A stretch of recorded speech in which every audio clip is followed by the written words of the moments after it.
Hello there, and thanks for watching this video. First off, I'm going to give you a quick review about a few of the products that I use and how to save money on them. Some cheap alternatives to shopping at an art supply store. So without spending a lot of time on my intro, this is my page, this is who I am, this is all my art online. And I do create a number of large pieces like this one right here, here. This is very large. These two are 40 by 60, 40 by 40. This one's large. So I do work with a lot of large canvases. I work with a lot of textures, as you can see. And I have found that there are a few things that save me money, and I'm going to share that with you right now. Now, the first thing is my brushes. Now, I don't paint with oils generally. I do some oils, I do some watercolors and mixed media. Mostly I work with acrylics. And for acrylics, I find that these brushes, they're cheap and they work well, and you don't feel bad if you leave paint in one and ruin it. Just toss it and buy another set. And this is at Michael's. $5 for a set of these 3 flat brushes. Now, granted, these are not the most amazing brushes in the world. If you want a really nice smooth finish, I do recommend there are a couple brushes at Blick and probably other art supply stores.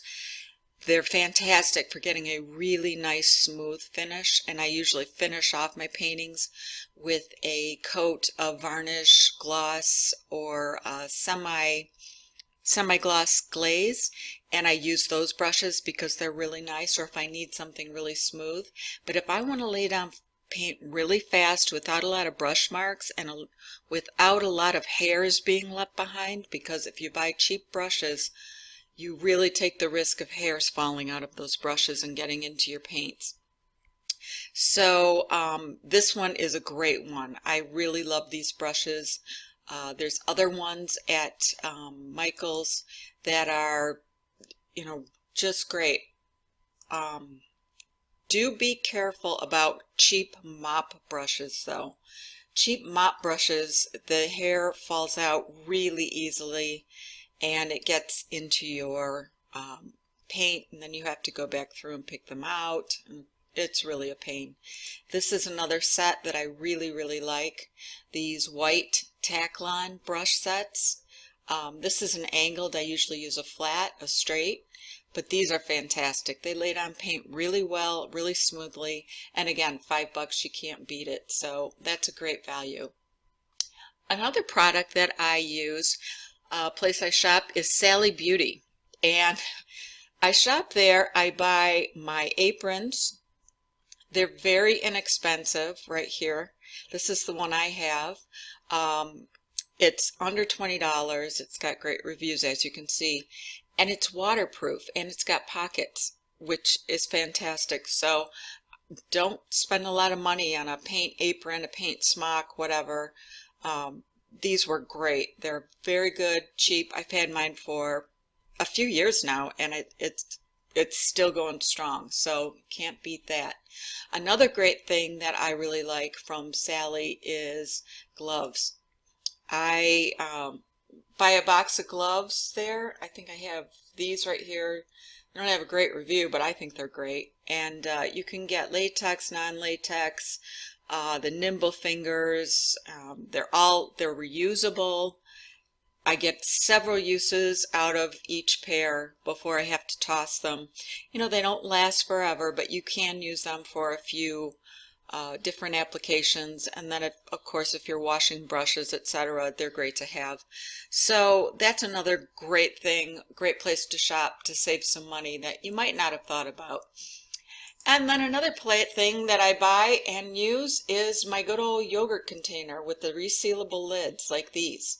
These are great. As you could see, I work with a lot of larger canvases, so I mix up a bulk amount of paint or a bulk amount of glazes, And then I want to, of course, especially if you're working with glazes, you have to let each layer dry really well in between before you apply another layer. And these are great to mix up a lot of paint. And then, of course, you can put a piece of plastic over it, but I find, I put a couple squirts of water in there, put the lid on, and if I use it within the next couple of weeks even, it stays pretty well. And I live in a very dry climate, so if I don't have something with a really good resealable lid, then I'm toast. But those work really, really well.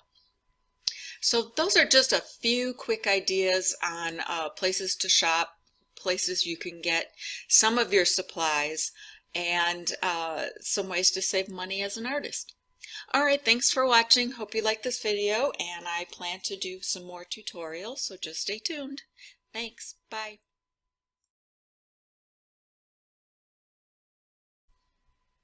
Hi there, just a quick little addition to the video. I didn't want to leave you without the type of brush that I was talking about that leaves you with a really nice smooth finish. I get my brushes a lot of times at Blick, especially when I want to buy a higher quality brush, and this is called a flat mottler brush. This will lay down a lot of paint on a large surface. I have this one and this one. They are great. They're synthetic, but they really lay down paint with a very nice, full, even application with no brush marks, as it says right here. So it's very great for finishing, varnishing, and all of those things that I was talking about earlier. So I just wanted to let you know that those are available at Blick. They're not too expensive, and they do last pretty long, especially if you